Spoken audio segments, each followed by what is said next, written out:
Hello दोस्तों, मैं Santosh Netankar, founder of Netankar spoken English YouTube channel. अगर आपने मेरे यूट्यूब चैनल को सब्सक्राइब नहीं किया है तो आप कृपया चैनल सब्सक्राइब कीजिए ताकि मेरा मोटिवेशन बरकरार रहे। 11 डेज वीडियो मेकिंग चैलेंज में आज का जो टॉपिक हमारे सामने निकल कर आया है वो टॉपिक है a good learning from the book that you have read. आपने जो किताब पढ़ी है वो किताब में से आपने क्या सीख ली है वो लर्निंग आपको बताना है। बहुत बढ़िया टॉपिक है। इस टॉपिक पे जितना बोलना चाहे उतना बोल सकते हैं, लेकिन मैं आपका ज़्यादा समय नहीं लूँगा। एक वैल्यूएबल्स जो जेम्स है, जो मोती आपके लिए मैं लेकर आया हूँ। काफ़ी सालों के बाद यह किताब मैं पढ़ रहा था और रिपीटिटिवली मैं ये किताब पढ़ते रहता हूँ। जब भी मेरा जो मोटिवेशन डाउन होता है या तो मेरा मॉरल डाउन होता है, to boost myself I read this book repetitively. तो ऐसा बुक जो हमारे एटीट्यूड पर काम करता है। हमारा एटीट्यूड बोले तो हमारी सोच, हमारा अभिगम। और वो किताब का नाम है attitude is everything. Attitude is everything मतलब आपका जो अभिगम, सब कुछ जो है आपका अभिगम पर निर्भर है। जीवन में अगर आपको सिद्धि पाना चाहते हैं या तो सक्सेस पाना चाहते हैं तो आपका एटीट्यूड सही होना ज़रूरी है। अगर आपका एटीट्यूड सही नहीं है तो जीवन में आपको you will have to face many difficulties, you will not get success. तो इसके जो ऑथर है American thinker, motivator and management guru Jeff Keller, वो बताते हैं किताब में 3 भागों में किताब डिवाइड किया गया है। वो पहले भागों में बोलते हैं कि success begins in the mind, so think right and speak well. अगर कोई भी आपको सिद्धि पाना चाहते हो, सक्सेस पाना चाहते हो, तो आपकी सोच, आपका जो विचार है वो विचार सही होना ज़रूरी है। मतलब वो बताते हैं कि you have to think positively. आप पॉजिटिव सोचेंगे तो रिज़ल्ट वहाँ से निकल कर आ सकता है। तो इसलिए बोलते हैं वो success begins in the mind. सबसे पहले आपके माइंड में वो सोच आती है। और दूसरे भागों में वो बताते हैं watch your words, your attitude is reflected in your words. Your attitude is reflected in your words. आप जो भी शब्द बोलते हो, जो भी आप बातचीत करते हो, बातचीत पे से समझ में आता है कि आपका एटीट्यूड कैसा है, आप कितना मतलब कहाँ तक आप पहुँच सकते हैं, कहाँ तक आपकी पहुँच है, या आपके वर्ड्स पर निर्भर है। इसलिए जेफ केलर बोलते हैं कि वॉच योर वर्ड्स। मतलब उनका कहना है it helps to propel you to a desired goal. Desired goal तक ले जाने के लिए आपके वर्ड्स बहुत सही है। और थर्ड इसमें लिखते हैं, थर्ड भागों में लेखक लिखते हैं कि heaven helps those who act purposefully. मतलब ऐसा नहीं है कि आपने पॉजिटिव एटीट्यूड रखा और घर में बैठ गए, आप सक्सेस हो गए। तो वो बोलते हैं, किताब में वो लिखते हैं कि you have to act purposefully. Without act you can't get anything in your life। तो इतना मतलब किताब बेहतरीन है। मैं तो ये बोलना चाहूँगा कि यह किताब आज के जो मैनेजमेंट पढ़ने वाले स्टूडेंट है या तो फिर आज के जो यंगस्टर के लिए मैं ख़ास ये किताब सजेस्ट करना चाहूँगा कि एटीट्यूड इज़ एवरीथिंग। यह किताब आपने पढ़ना चाहिए। It's a very good book, क्योंकि after long time of struggle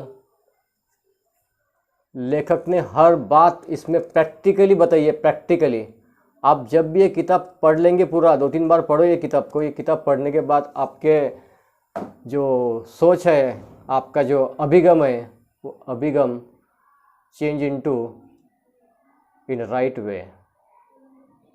तो इसमें एक बात मैं आपको और एक बताना चाहूँगा, जो शेयर करना चाहूँगा। एक लाइन मैंने किताब में पढ़ी है, नो प्रेशर नो डायमंड्स। मतलब अगर आप प्रेशर लेंगे नहीं तो डायमंड मिलेगा नहीं। मतलब आपको संघर्ष या स्ट्रगल करना ही पड़ेगा, वो आपके इस पर डिपेंड है, अभिगम पर।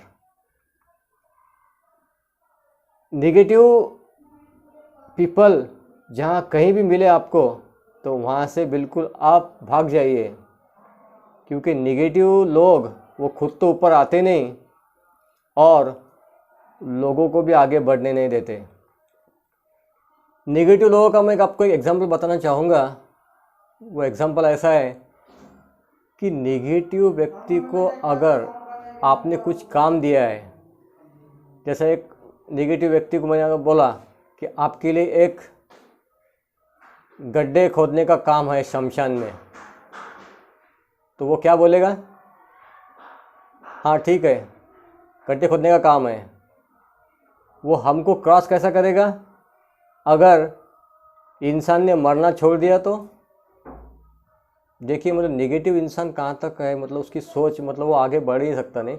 इसलिए हमारा अभिगम, लेखक जो बोलते हैं, Jeff Keller, American thinker, motivator and management गुरु, वो उनके सेमिनार्स रहते हैं। उनके सेमिनार्स में Fortune 500 executives, top class executive उनका सेमिनार अटेंड करते हैं।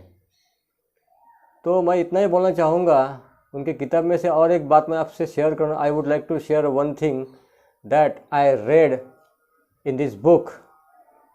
वो बुक है, वो जो कथा है, वो कथा है बेंजामिन रोल का। पेज नंबर 45 पे आप ये जो उनका कथन है, वो आप जो उन्होंने बताया, वो आप पढ़ सकते हैं।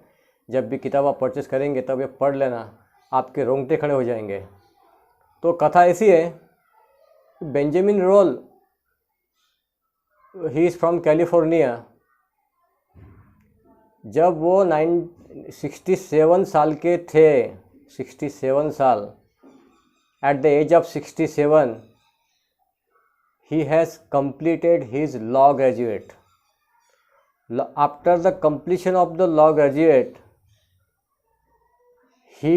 before he could start law practice, he had to give examination of bar council of law. तो अमेरिका में ऐसा नियम है कि बार काउंसिल ऑफ लॉ का एग्ज़ाम पास करने के बाद आप वहाँ पर जो आपका वकीली पेशा है, वो वकीली पेशा, वो वकालत आप कर सकते हो। तो बेंजामिन रोल ने वो जो भूमिका है उनकी जो रही है, वो after at the age of 67 उन्होंने एडमिशन लिए bar council of California, bar council of law का वहाँ पे एग्ज़ाम रहता है।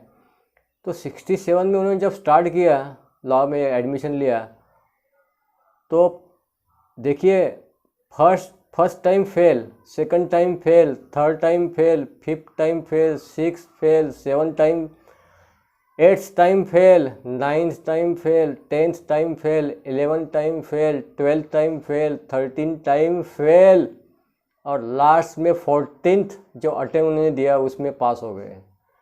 मतलब मैं आपको बता दूँ, ये जो लॉ के एग्ज़ाम है साल में 2 बार होती है। मतलब उन्होंने क्या किया, he has spent 6 years to complete the examination of bar council of law. मतलब उस समय उनकी उम्र हो गई थी 74 years। फिर बाद में प्रैक्टिस शुरू की। देखो, मतलब यह कथन से आपको पता चला होगा, यह स्टोरी से आपको पता चला होगा कि एटीट्यूड कितना यह इम्पॉर्टेंट है, एटीट्यूड कितना हमें आगे ले जा सकता है। ये तो हमारे हिंदुस्तान में तो ऐसा है कि बस 35-40 का हो गया, अरे तेरी उम्र है क्या, तेरा कुछ है क्या, अभी क्या, अब क्या बच्चों की पढ़ने की उम्र हो गई। तो ये लोग बोलते हैं हमारे हिंदुस्तान में।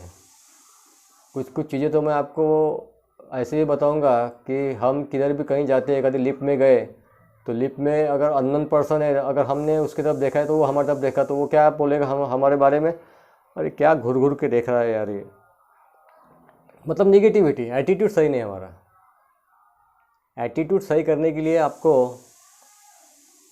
बिल्कुल यह किताब आपका बिल्कुल जो नज़रिया है, आपका जो विज़न है, वो विज़न क्लियर कर देने वाला नज़रिया बनेगा आपका।